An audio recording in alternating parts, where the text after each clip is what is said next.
Et bon, j'invite tout le monde à nous joindre à l'amphi. On va commencer cette première séance poster.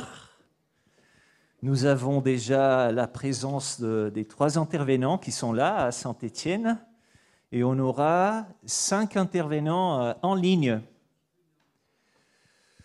Et bon, pour commencer, je vais présenter les 8 posters qui font partie de cette première séance poster. Alors, on commence. Le premier, c'est une proposition en portugais. Mintuba, porra, ensaio sobre os imaginários urbanos frente à crise da Covid-19 no Brasil, de Rafaela Tetti et Julieta Leite. Le deuxième, Commerce et urbanité, métis à la rencontre des métamorphées, Sophia Verguin. Elle n'est pas là, Sophia. Bon, on attend, si elle est là, elle va nous joindre. Le troisième, c'est Exercício sobre percepção e apropriação de 4 praças em Lyon, de Kátia Canova. Le quatrième, de la broche à l'espace public, le kebab, un lieu de sociabilité générant des nouveaux liens entre ville et campagne. Catherine Gauthier et Charline Sauva. D'accord. Le cinquième, de Saint-Sophie aux Tiny Houses, l'habitat minimal entre imaginaire du désir individuel et réalité collective, de Pierre Belliris. Le sixième, trecho de orla interditado, experiências pandêmicas e imaginários possíveis, de Rafaela Iselli. Le septième, imaginaire du chantier L'enfance de l'art, de Lise Serra. Le huitième, le dernier, a prática do caminhar fotográfico na apreensão de atmosferas urbanas e construção de imaginários, de Marília Farias et Julieta Leite. On va commencer cette séance, on avait prévu une autre dynamique, mais on va faire une série de présentations de 5 minutes selon cette liste. Et après, on ouvrira la parole pour le public, pour la réaction du public. Et comme ça, on aura les questions posées par YouTube. Alors, on commence en ligne avec Rafaela Tetti et Julieta Leite. On attend une réaction pour voir si Julieta Leite et Rafaela Tetti sont là avec nous en ligne.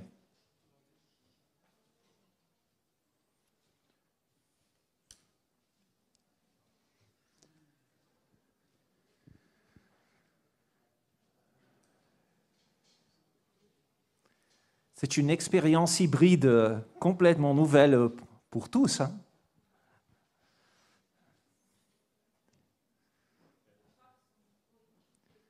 Elle est là? Julieta, tu m'entends?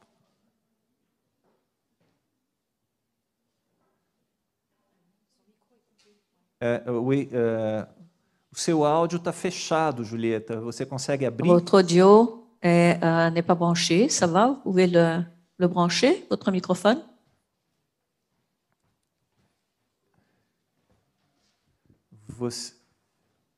Você está conseguindo usar o microfone?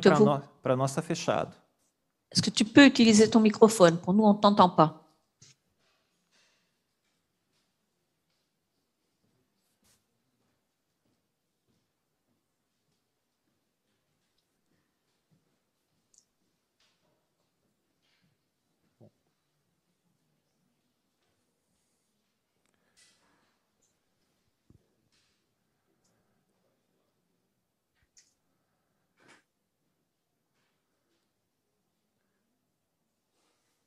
Bon, pendant qu'on attend une manifestation de Julieta Leite, Vamos esperar então a manifestação de Julieta Leite. Je vais voir si Katia Canova, si Eu elle vou est ver là. se Kátia Canova. Oui, e se Oi, Sofia. estou aqui. Bom dia, Katia. Bonjour. Tu m'entends? Je t'entends pas. Je te vois bien, mais je t'entends pas.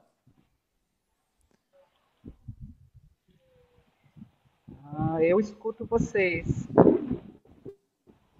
Moi, ça va, je vous entends. Vocês não me ouvem? Agora Vous sim. ne m'entendez pas? Agora sim. Oui, on vous entend. Katia, nous avons changé la dynamique de cette séance et alors je vais vous donner la parole pendant 5 minutes pour que tu peux nous présenter ta recherche, ton poster.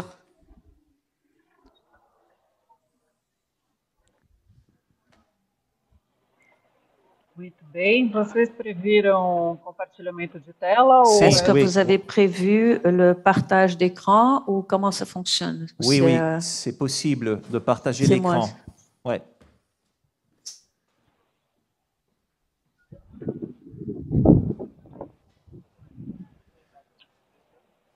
Eu vou controlar o seu tempo, Kátia. Fica à vontade, a palavra é sua. Je vais contrôler le temps. Vas-y. 5 minutos? 5 minutes, c'est ça? Oui. Tá bom. Então, vamos lá. Muito brevemente. Je vais essayer d'être brève. Nous allons parler d'un exercice sur la perception et l'appropriation de notre place à Lyon, fait comme des recherches sur le terrain pendant un séjour que j'ai fait pour mon doctorat, où j'ai fait une recherche d'abord par une approche historique d'appropriation et de transformation de l'espace public. Ensuite, j'ai suivi une approche plus proche du thème de prospection et capture de données pour une analyse multiple qui suivait la méthodologie de ma thèse. L'objectif de ce travail que je vous présente aujourd'hui est l'identification d'éléments qui qualifient cet espace, la capture de données quantifiables pour une évaluation multicritère et l'utilisation de la perception comme un élément de classification, ainsi que la photographie comme moyen d'enregistrement de cette recherche.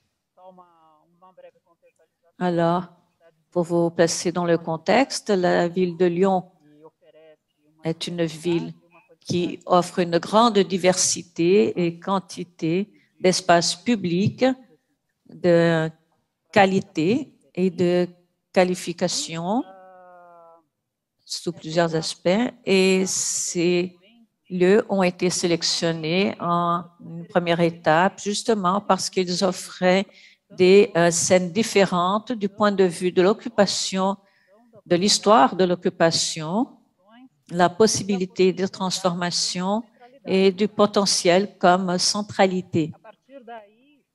À partir de ce moment-là, j'ai fait cette recherche avec une approximation par photo qui consistait à cheminer par les rues et me rapprocher de l'espace que j'avais identifié comme ces places, que la place Valmy, Cordelier, Jacobin et Gabriel Péry, ou l'observateur. Et là, c'est moi qui ai fait vraiment la recherche sur ces 4 places, où l'observateur donc pouvait voir ou se sentir dans l'espace de cet environnement urbain. J'ai donc enregistré tous les moments de rapprochement avec une photo du point où je pouvais percevoir ce que je sentais et que je me sentais déjà dans cet espace que j'appelais une place. Cet exercice a été accompli en suivant une configuration du périmètre d'étude de ces places et est enregistré dans ma thèse, étape par étape. Après la définition de ce périmètre, j'ai fait d'autres rapprochements par rapport à des activités sur les façades et un certain placement en zone de l'espace, parce que ces places sont des espaces d'expression dans Lyon. Nous avons classifié comme finalité principale les sous-espaces de ces places et parfois des espaces complémentaires qui faisaient partie de cet ensemble, mais n'étaient pas contenus ou n'appartenaient pas visuellement à cet ensemble. Ces Kátia. données se sont ajoutées à d'autres données et d'autres éléments de capture, de perception, comme des photos et des questionnaires, des rapports, d'autres, des comptages également, pour composer finalement cette matrice multicritère qui a été pesée pour parvenir à un résultat, pour voir laquelle entre ces 4 places avait les meilleures conditions d'urbanité par rapport aux autres. On a donc fait une classification, un ranking de ces places. Merci beaucoup, Kátia. Je passe la parole à Julieta Leite. Julieta, tu m'entends? Oi, Arthur, bom dia. Sim, tudo bem. Oui, ça va, je vous entends, oui.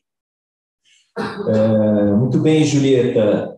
Então, eu vou controlar o seu tempo Je vais aqui contrôler le temps para a apresentação do primeiro pôster. et pour la présentation donc du premier poster, je vais appeler Rafa Latete qui a préparé le poster avec moi. Voilà, elle est là.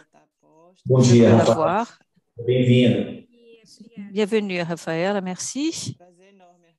C'est un énorme plaisir d'être ici avec vous. Rafa, tu peux partager? Peut-être que tu peux chercher une image ou juste faire la présentation pour ne pas perdre du temps parce qu'on n'a pas de photo.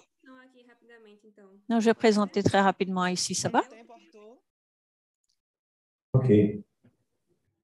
Allez-y. Le thème que j'ai soulevé est une intervention qui est une expression qu'on utilise justement beaucoup, qui s'appelle Intuba Por, qui est une discussion qui a surgi beaucoup au Brésil et qui a pris comme guide une question qui était dans la vie de notice, comment les questions du 21e siècle, les transitions imaginaires changent l'imaginaire dans les villes. Et notre idée a été de discuter à partir d'une observation participante les imaginaires urbains qui surgissent et qui ont été reformulés. Dans ce processus, nous avons identifié, et depuis que le COVID est venu au Brésil jusqu'à maintenant, des mouvements sociaux et des prises de position sociales qui découlent de perception de la façon dont la subjectivité apparaît dans ce processus. Quand le COVID est venu au Brésil, il y a eu tout un mouvement social d'encouragement à l'isolement pour une grande partie de la population. Après cela, avec le passage du temps, ce processus, tout ce contexte a été difficile et notre analyse est placée sur une classe sociale, classe moyenne à haute, qui a les conditions pour s'isoler. Et ils ont eu la possibilité de choisir s'ils allaient rester en isolement ou pas. Au début, il y a eu ce mouvement collectif d'isolement. Ensuite, il y a eu une scission qui a eu lieu basée sur une question que nous avons vue, d'incapacité de traiter cette situation d'isolement, cette difficulté d'être distant de l'espace de la ville, de l'espace collectif. Et je vais essayer de partager ça avec vous.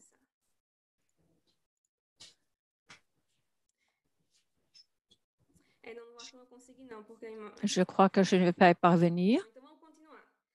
Et nous avons eu donc cette division de cet état d'incertitude et nous avons identifié ces deux groupes, ceux qui se sont maintenus en isolement et ceux qui ont décidé de quitter l'isolement et de faire face à cela. Et il y a donc cette expression « mettez-moi mon tube, merde », parce que ça montre justement une confrontation. Je me fiche pas mal du COVID, je m'en fous, et montre également une incapacité, elle révèle une incapacité de résister à ce contexte d'isolement qui s'insère dans les processus d'imaginaire, de cette incapacité de vivre dans cet imaginaire social. Quand on sort et quand on dit cela, intubez-moi, merde, c'est presque un cri de secours pour dire que la situation est insoutenable. Et là, c'est pour ça que je soulève donc cette conclusion que COVID a soulevé des questions qui avant se trouvaient dans l'imaginaire des villes, de la fragmentation, par exemple, que nous avons dans les villes, par la classe moyenne haute qui a été très marquée par cet isolement, ce confinement, de penser qu'on pouvait vivre de plus en plus éloigné de l'espace physique, de ce style de ville qui rejette la ville comme gestion active, qui s'est révélé être un échec complet par ce groupe qui s'est rendu à cette intubez-moi merde qui va dans les fêtes de fin d'année, où on a beaucoup utilisé ce genre de phrases et on a entendu ça dans les journaux par rapport au groupe qui se maintient en isolement, qui présente une augmentation des crises de dépression.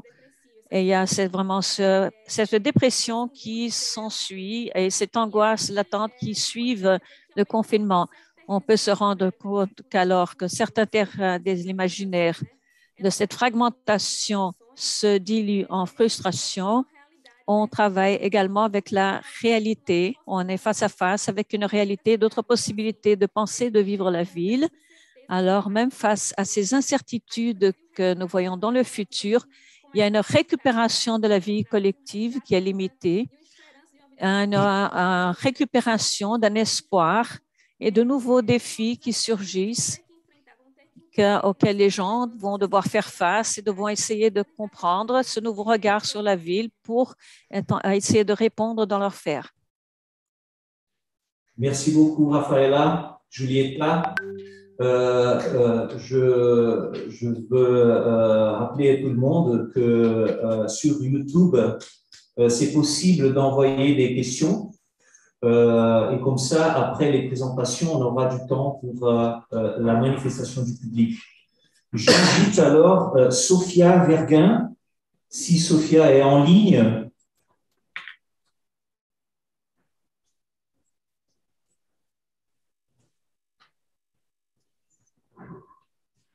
Bon, sinon, on passe la parole à Catherine Gauthier. Catherine.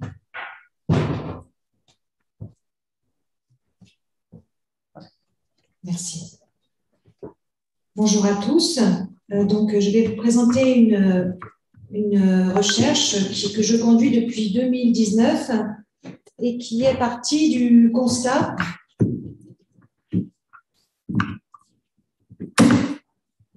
en travaillant aux côtés d'une équipe pluridisciplinaire qui travaillait dans un quartier stéphanois, ici à Saint-Étienne, un quartier ancien, pour la requalification urbaine de ce quartier. Donc, mais un constat que je pouvais partager aussi au fil de mes circulations dans notre région Auvergne-Rhône-Alpes, au centre de la France. Donc, de nombreux imaginaires accompagnent la disparité de petits commerces en centre-ville, en particulier dans les quartiers populaires anciens, dont le nom sonne creux, comme leur rez-de-chaussée vacant, les boutiques qui ne sont plus occupées actuellement. Et donc, voilà, de nombreux quartiers populaires sont marqués dans les imaginaires par la vacance de leur commerce et des causes multiples qui seraient associées à cette vacance.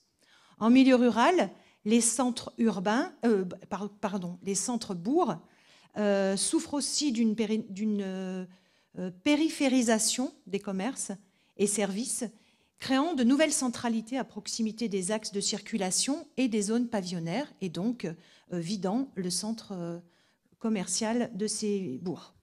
Pour autant, des mutations du commerce sur rue en centre-ville populaire sont observables et expriment des formes encore mal identifiées de résilience, mieux perçues en milieu rural, parce qu'elles apparaissent comme des alternatives salutaires à une offre commerciale traditionnelle qui deviendrait désuète. Et dans ce contexte-là, la restauration rapide et ce qu'on appelle les kebabs en particulier semblent en donner un exemple encore peu pris en considération, bien loin derrière les épiceries de producteurs et les cafés multiservices ou autres tiers-lieux à la mode. Donc, quand on perçoit de l'innovation et de l'adaptation commerciale dans nos centres-villes modernes, on va davantage penser à ceci qu'au kebab et à la restauration rapide. Et donc, cette recherche essaye de voir les choses un peu différemment. C'est pour le partage d'écran du poster. Ah oui, bah oui. Ils sont peut-être là-dedans, non? Moi, je n'ai pas sorti le mien. Hein. Ah oui, pardon, ils sont là. Oui, alors c'est de la broche. Oui, ce sera mieux avec quelques images.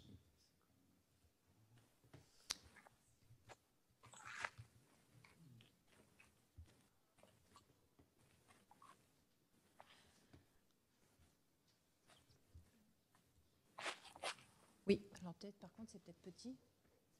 C'est pas grave. Donc, oui, peut-être zoomer un tout petit peu, je le ferai défiler. Alors, bon, c'est pas grave.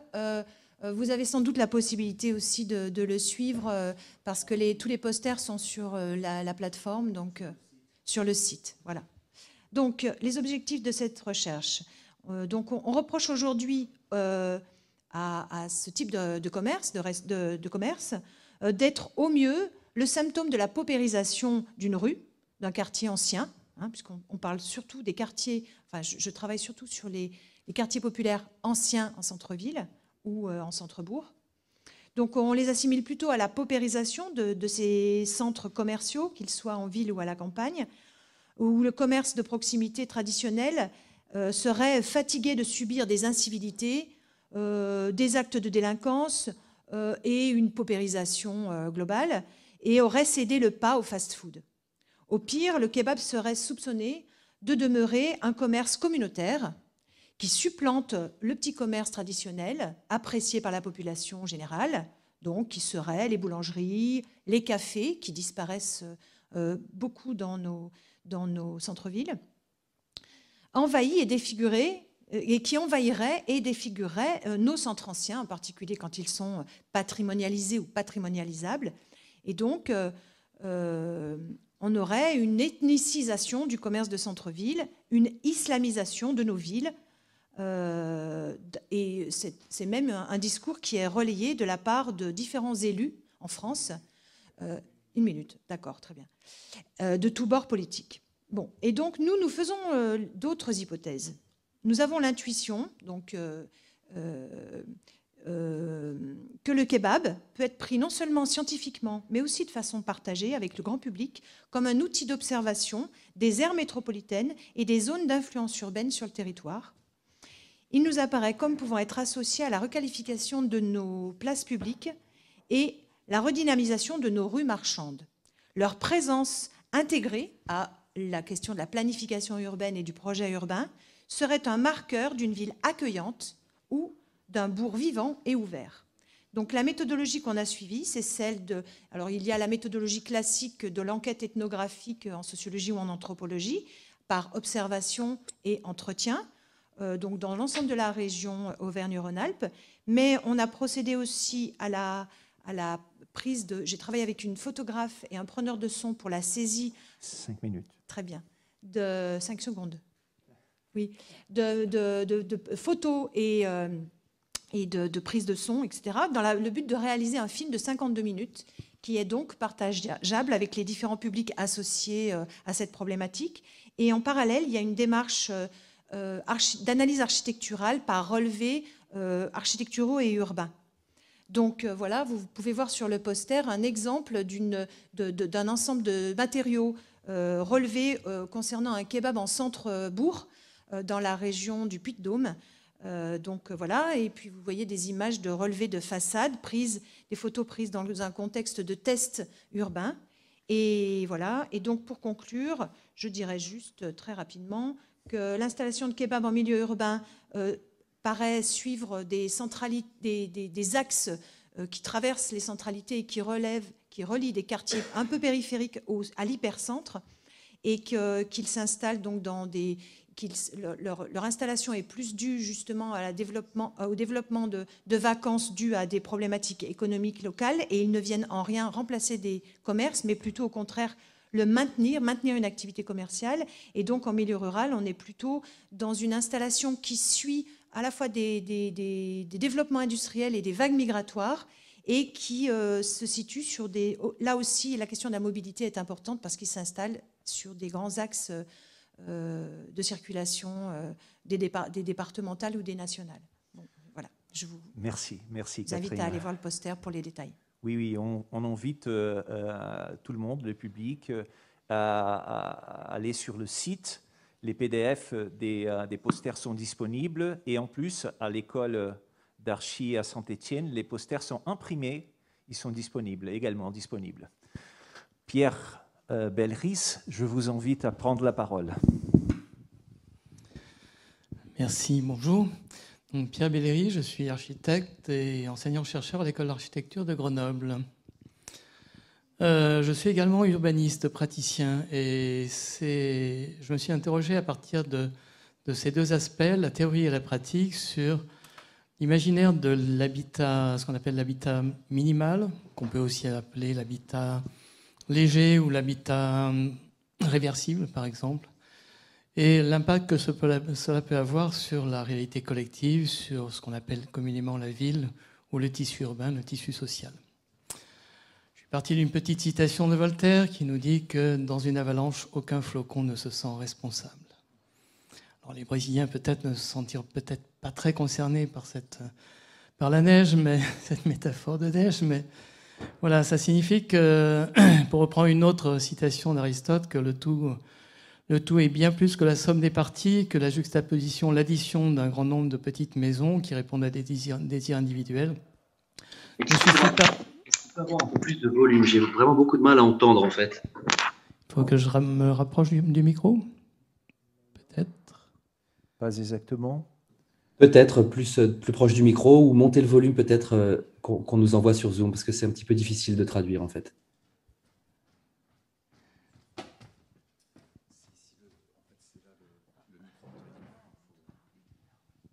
D'accord. Est-ce que là c'est mieux du coup? On capte mieux? Oui, est-ce que ça capte mieux là, à cette distance? On n'a pas de retour. Oui, ça va. Oui, c'est bon. Merci.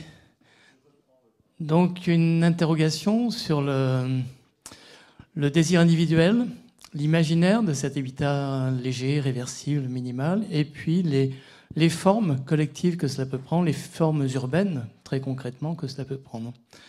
Ma proposition reprend quelques exemples de ces formes urbaines. Elles ne sont pas toujours aussi catastrophiques que le pressent Voltaire. Au contraire, elles peuvent donner des exemples intéressants, notamment à travers l'architecture des loisirs, l'expérience de l'habitat touristique, de fabrication de tissus, alors qui ne sont pas urbains à proprement parler, mais qui peuvent répondre à cette organisation collective de l'habitat minimal. Voilà, donc je développe quelques comparaisons avec de l'habitat touristique pour en venir à une question qui est tout à fait d'actualité, en France en tout cas, de promouvoir l'habitat minimal comme une solution économique en particulier, mais écologique également, à des problèmes d'habitat dans certaines régions urbaines, mais aussi rurales, notamment touristiques. L'enjeu est de sortir de l'imaginaire touristique qui est exotique, qui est extérieur, qui est étranger, qui est appelé au dépaysement, mais plutôt d'aller vers ce que j'appelle le repaysement, c'est-à-dire retrouver justement un sens local, un sens collectif, un intérêt général à ces formes d'habitat dans des tissus plutôt ruraux. Merci. Merci bien, Pierre.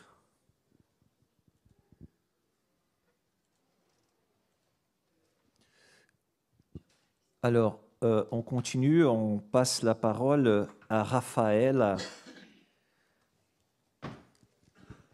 Rafaela, tu m'entends? Rafaela Iselli.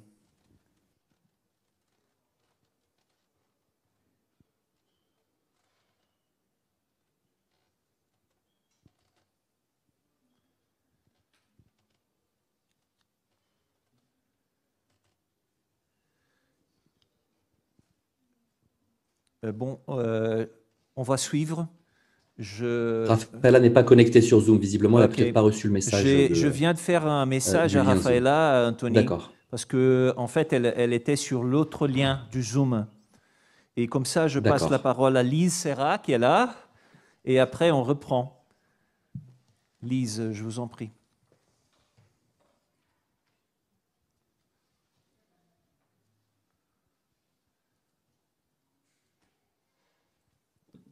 Lise, ici Anthony le traducteur. Je voudrais vous demander de vraiment bien parler proche du micro, mais du bon micro, s'il vous plaît, pour que je puisse vous entendre correctement et vous traduire correctement aussi. Bonjour, donc je suis Lise Serra, architecte, docteur en urbanisme, et je travaille sur la question des chantiers en relation avec la ville. Et aujourd'hui, je voulais vous présenter la question des imaginaires de chantier tels qu'ils se développent dans les albums pour enfants. Et donc pour aujourd'hui, j'ai refait une analyse exhaustive des albums qui ont été publiés entre 2020 et 2021, ce qui fait quand même une dizaine d'albums qui s'appellent Le Chantier chaque année. Et sur cette dizaine d'albums, donc on a eu vraiment une production de masse, il y a un malaise profond que ces albums provoquent chez moi, avec une réalité assez éloignée de celle que j'étudie dans mes travaux de recherche. Donc on a d'abord une simplification du chantier majeur à 70% des albums. Les machines sont représentées à 100%, c'est vraiment les reines de ces albums-là. Les protections individuelles sont aussi relativement présentes, ils ont les casques, les chaussures de chantier. Mais par contre, l'environnement plus général commence à disparaître un petit peu. On peut le voir ici, par exemple, avec seulement 65% des albums qui représentent un environnement réel autour du chantier, au-delà du chantier. En descendant, on a l'apparition des femmes qui sont de plus en plus présentes, à mon avis, avec 42% des albums dans lesquels il y a au moins une femme. Et puis quelque chose, le projet, donc du coup en tant qu'architecte, je cherche aussi quand même des fois le projet. Et ce projet-là disparaît tout à fait en étant présent seulement à 20%. Où on voit qu'il existe une idée, un dessin, quelque chose avant que les machines se mettent en marche. Et enfin, un environnement social, des usagers futurs, des voisins, qui sont présents à 0%, c'est-à-dire tout à fait absents. Et là où ça pose problème, c'est qu'il me semble que par la masse de l'édition, ces albums construisent partiellement un imaginaire de chantier qui va construire des envies de métier, qui va façonner ces envies de métier. Et quand on imagine qu'on est baigné dans cet univers-là, comment imaginer autrement le chantier de demain quand la machine reste la reine de la transformation de la ville? Et Donc, 100% des auteurs de ces albums sont en fait soit des éditeurs, soit des graphistes, soit des auteurs spécialistes dans le genre album, mais aucun n'est ni urbaniste, ni architecte, ni ne fait partie des acteurs de la construction. Et donc, j'en profite ici pour lancer un appel. Publiez chez les enfants, les amis.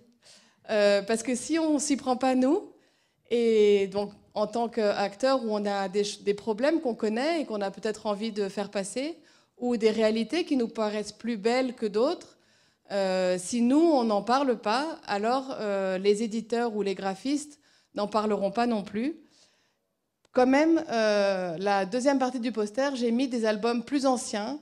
Il existe quelques très bons albums sur les chantiers, mais ceux-là sortent tous les 10 ans. On en trouve, mais les parents qui ne sont pas eux-mêmes acteurs de la construction, ce n'est pas ceux-là qui vont acheter à leurs neveux, à leurs nièces ou à leurs enfants. Voilà, donc c'est cet imaginaire-là, comment il se construit avec voilà, différentes façons de parler du chantier et à des enfants et qui écrit ça. Et donc, en conclusion, écrivez des albums pour enfants si vous voulez participer à la construction de l'imaginaire collectif et à la construction des métiers de demain. Merci. Merci Lise, c'est une belle invitation, merci. Je vois que Rafaela... Zeti, elle est là. Rafaela, você consegue nos escutar?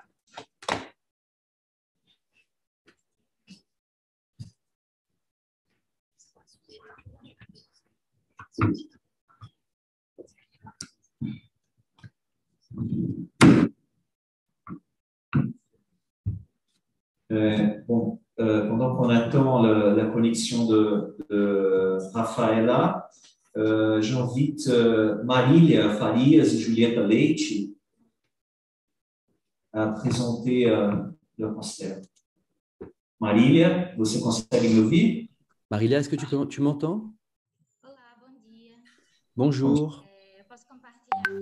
Je peux partager mon écran. Sim. Je peux commencer? Eu te aviso quando você tiver 1 minute para concluir. Je te préviendrai quand il te restera 1 minute pour conclure. Alors, cette recherche, ce poster fait partie d'un projet de recherche de master qui est en cours actuellement, que je réalise actuellement à l'Université fédérale de Pernambuco. Et l'idée est justement de discuter la pratique du marché photographique dans l'appréhension d'atmosphères urbaines et la construction des imaginaires. Nous partons donc de l'idée selon laquelle le marché photographique, M-A-R-C-H-E-R, le fait de marcher, nous met dans un état d'appréhension des atmosphères, des ambiances, contribuant ainsi à l'élaboration et au partage d'un imaginaire par rapport à certains quartiers, ici en particulier dans la ville de Recife, dans le nord-est du Brésil, et le quartier en particulier de Santo Antônio. Nous avons donc des ambiances, comme ça, des sentiments que nous ressentons par rapport aux endroits où nous nous trouvons, et il existe un rapport entre la propriété d'un espace avec la perception et l'imagination humaine. Donc, ces atmosphères, ce sont des images que l'on produit à partir de la sensibilité, les émotions, les significations attribuées par les êtres humains. Donc, si l'on pense de cette façon, peut-être que les gens pourraient comprendre l'imaginaire d'un endroit. Si l'on pense que l'imaginaire constitue tout ce qui est produit par rapport aux images visuelles, et c'est cela qui constitue l'attribution de signification par les gens. Ici, certaines des photos, comme vous pouvez le voir, ont été réalisées lors de marches photographiques dans le quartier où j'habite. Je suis photographe et je marche depuis 1 an, comme ça. J'effectue ces marches photographiques depuis 1 an.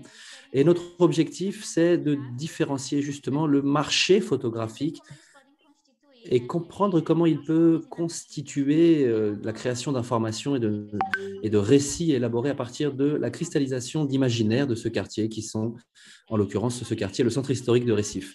Donc, à partir de ces marches qui ont généré donc, des carnets de bord, des journaux de bord, pardon, construits à partir de l'observation des photographies, des choix, des récits de ces marches. Et ce processus consistant à photographier et à observer la ville génère beaucoup de mouvements dans le corps, en fait, de mouvements. Le caractère corporel de l'espace, en fait, est profondément modifié. On s'approche des gens et cela interfère sur la façon dont on perçoit l'espace. Les résultats que nous avons observés à partir de cette pratique consistent donc à percevoir cette question du corps, comment cette question évolue, comment les gens se déplacent, bougent dans l'espace et comment est-ce que cela affecte l'attribution de signification et la cristallisation des imaginaires.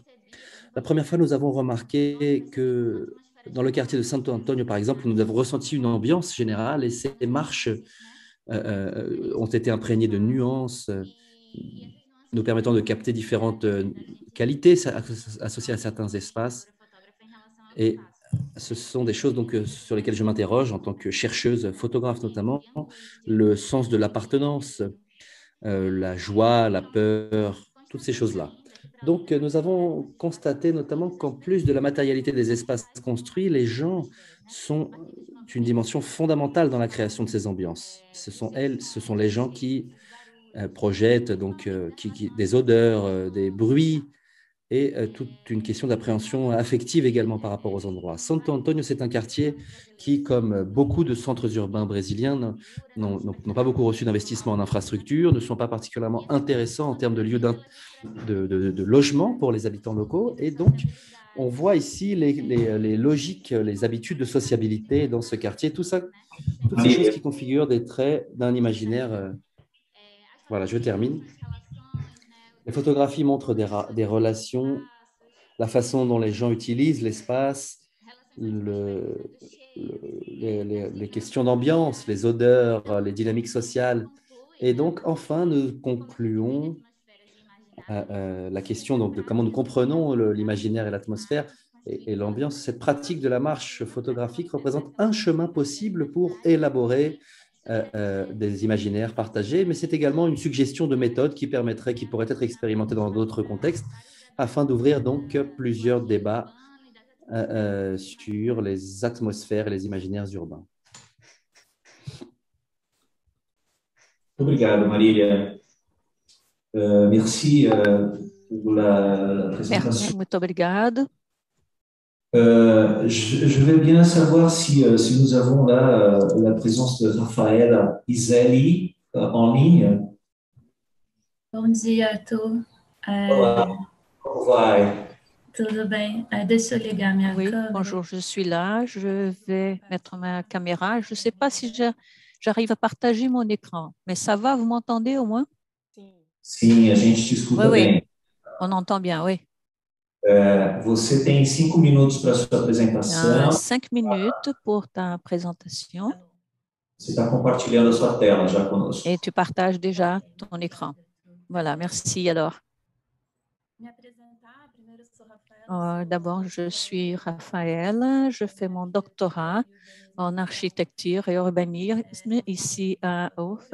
Je vous parle de Salvador, à Bahia, et je fais partie du groupe de recherche laboratoire urbain sur les façons justement de comment dialoguer sur la ville. Je remercie de l'organisation de ce colloque et je vais vous expliquer très rapidement ce que je vais faire. Ce travail est un travail qui a été fait pendant la pandémie en 2020, l'année dernière.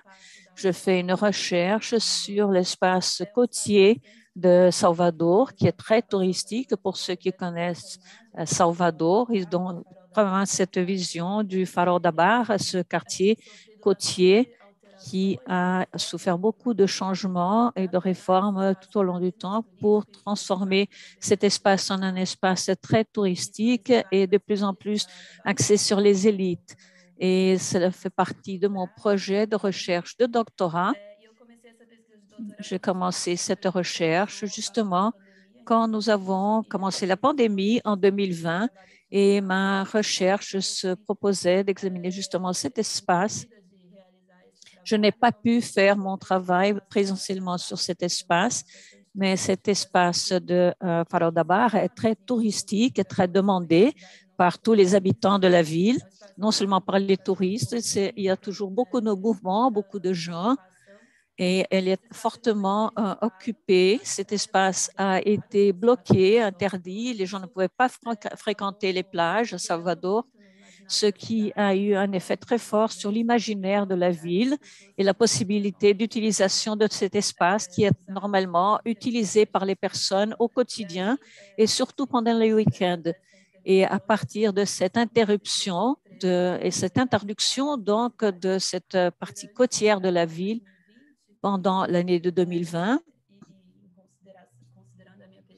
et en considérant ma recherche de doctorat qui était déjà axée sur cela, je me suis rendue sur cet espace pour faire un registre de cette interdiction physique, ce blocking, et ça a vraiment été assez impactant. Et j'ai essayé de comprendre quelles étaient ces expériences qui avaient lieu, comment les gens parvenaient à s'approprier de ce lieu qui est un lieu qui avait passé par ces changements si significatifs dans le quotidien, dans l'expérience du corps et la mer qui ne pouvaient être faites. Alors, j'ai pris quelques photos pour ce travail. Il y a eu PhotoLeader qui a eu l'appui de ProEst dans le contexte et du groupe de recherche dont je fais partie, le laboratoire urbain. Et j'ai donc pris quelques photos de ces moments-là. Ces photos ont été prises entre août et octobre de 2020. Et j'ai cherché à comprendre quelle était cette autre image qui était créée à ce moment-là sur cet espace de Farol da Barra qui est déjà consolidé dans l'imaginaire de la population, non seulement de Salvador, mais de tous ceux qui viennent à la ville et veulent connaître la ville. Je n'ai pas encore de résultats, mais j'ai des méthodologies pour ce travail. C'est un travail qui m'a placé dans l'espace public d'une façon très expérimentale. À ce moment-là, on vivait une situation très atypique, alors me rendre sur cet espace pour enregistrer ces moments a été une expérience en soi. J'ai déjà des conclusions sur cela et j'amène la possibilité de réfléchir sur comment notre rapport, notre corps… Une minute, Raphaël. Vous avez encore une minute. Ce que notre corps a senti et souffert pendant ce moment où nous avons eu cette rupture si agressive avec la ville. Il y a des photos qui sont disponibles ici sur un lien que j'ai mis à votre disposition à gauche. Vous pouvez voir ici sur le poster et qui vous redirige sur une page du laboratoire urbain, le laboratoire urbain de recherche avec d'autres photos. Et il y a également un livre photo imprimé avec un tirage que j'ai fait distribuer avec l'appui de l'université. Et dans ce livre, il y a donc ces photos qui montrent justement ces blocages, tout cette redirection de l'espace, cette nouvelle position de cet espace qui a transformé cette réalité et ces images de Orla da Barra, le quartier côtier. Merci. Merci beaucoup, Raphaël. Nous n'avons pas de questions sur YouTube. Non. Mais c'est possible de proposer des questions par Zoom. Et en plus, si le public qui est là, présent, s'il y a des questions à poser, nous avons quelques minutes pour le faire.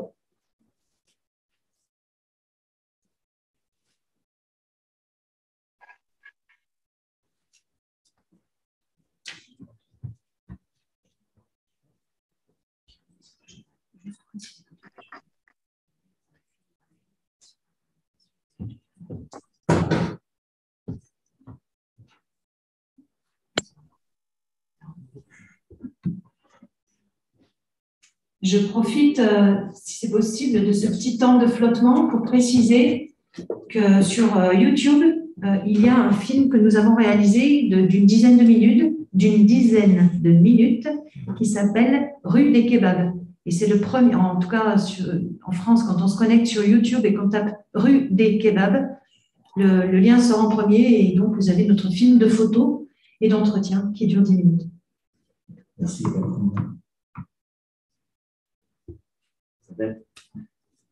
Merci beaucoup à vous tous. C'est un exercice redoutable. Et parler 5 minutes et parler comme ça, comment on fait? J'ai plusieurs questions. Je vous demande pardon, mais c'était impossible d'entendre ce qui est dit parce que je est trop loin du microphone. Je n'avais pas du tout le micro. Donc, je remercie tous les intervenants de la performance. Je sélectionnais peut-être quelques questions, alors parmi celles que toutes vos interventions ont suscité chez moi. C'est le hasard, mais c'est plutôt pour les personnes en présence ici. J'aurais bien aimé que les uns et les autres précisent, peut-être Pierre Bailly-Ries, par exemple, lorsque vous parlez de cet habitat minimal et de ce repaysement. Non, mais daí você só rotaciona. Je regrette, mais le son est trop mauvais. Ceux qui vont orienter le projet. Je peux poser les questions ici, peut-être, avec le micro. Plus près du micro, oui, s'il vous plaît, plus près du micro. Je vous en prie. Je suis très... Oui, parce qu'il y a un autre micro qui est là.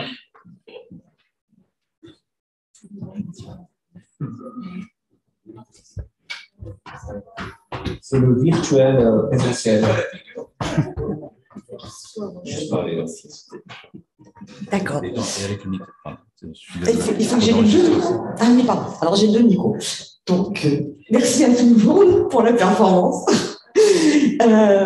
Pierre Bailly, j'aurais bien aimé en savoir un peu plus sur cet habitat minimal qui, si je comprends bien, conduit à ce que vous avez appelé un repaysement, alors que de ce que je peux reconnaître, c'est quand même souvent en totale rupture. Ça vise vraiment des effets touristiques qui ne se préoccupent pas beaucoup. Enfin, c'est Tiny House dont vous avez parlé. Si on pouvait vous entendre 1 minute et demie là-dessus. Et puis, de la même manière, attendez, j'essaie de retrouver mes questions. Là, c'était une question pour Katia Canova, dont les superbes photos de place m'ont beaucoup inspiré, mais je vous aurais bien entendu un tout petit peu plus sur les résultats. Quelles sont les conditions d'urbanité des places? Vous avez parlé de ces conditions d'urbanité. Et de la même manière, des demandes de précision. Oui, Alice Serra, j'ai trouvé ces albums évidemment tout à fait extraordinaire, mais j'ai un peu de mal à comprendre, n'étant pas ni architecte ni urbaniste, ce que veut dire pour vous imaginer autrement le chantier. Alors vous avez tous 1 minute à mon avis. Merci beaucoup à tous. Merci beaucoup Isabelle. Alors on prend là 1 minute et demi chacun. 1 minute et demie pour chacun. Sur la question de repaysement, oui, c'est vrai que la conclusion était un petit peu courte. C'est sans doute le défi, et c'est le paradoxe de cette idée que l'inspiration peut venir d'univers touristique, du loisir, d'un imaginaire qui est très exotique finalement, qui est très lointain, mais que cela peut alimenter la forme de retour aux sources et de retour au local. Un petit exemple, la yourte. La yourte, c'est un truc à la mode, mais c'est particulièrement à la mode dans des régions qui ont aussi une très forte identité locale, voire touristique. Et ça fonctionne, les deux sont paradoxalement associés. Alors, il ne s'agit pas de retrouver ici les signes de reconnaissance traditionnels, classiques, de l'identité locale, du régionalisme.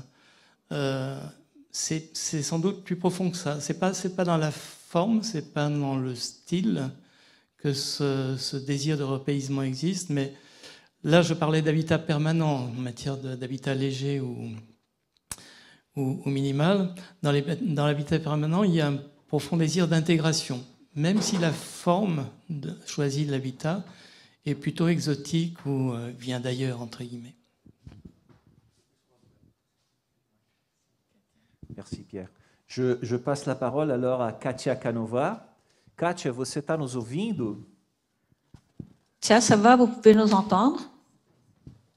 Estou sim, estou ouvindo bem. Eu vou te Oui, pedir ça para va. fazer uma resposta muito concisa em 1 minuto e meio. C'est une réponse très précise en 1 minute et demie.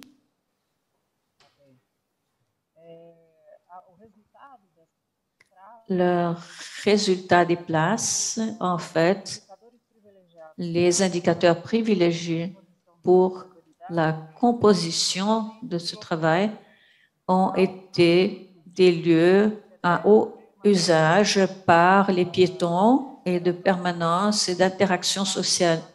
Dans le cas de ces 4 places de Lyon, cela a mené à une amélioration de l'urbanité qui est une urbanité très forte, très bien organisée. Et en deuxième, Gabriel Péry, qui est très intense comme circulation. Ensuite, la place Jacobin, qui est en 3e, qui a été une place transformée pour les piétons, mais qui n'a pas beaucoup de grandes incitations pour la permanence ou l'utilisation par des enfants. Il y a, quoi qu'il y ait, une école à côté. Et finalement, il y a la place Cordelier, qui a été décaractérisée, pour ainsi dire, comme place. Elle a encore ce nom de place parce que c'était lié à l'église. C'était un lieu historiquement important de rencontre, mais maintenant, c'est un lieu de passage et de véhicule. Merci, Katia. Lise. Sur faire les chantiers autrement, donc j'ai relevé la place des femmes qui devient de plus en plus importante. Et donc effectivement, le chantier, si on pense que le chantier construit la ville, alors le chantier doit être à l'image de la ville qu'on désire. Donc une ville mixte, une ville complexe qui laisse la place à un environnement complexe qui soit naturel, végétal, minéral, mais aussi social. Un projet qui se construit avec des usagers, avec des voisins, avec des futurs usagers éventuellement qu'on ne connaît pas et à qui on peut laisser une place, peut-être avec des machines un peu moins présentes où on peut envisager d'autres manières de construire, peut-être avec un peu moins d'énergie fossile, avec moins de matières premières qu'on connaît mais qui sont mondialisées et qui viennent d'endroits qu'on ne connaît pas forcément.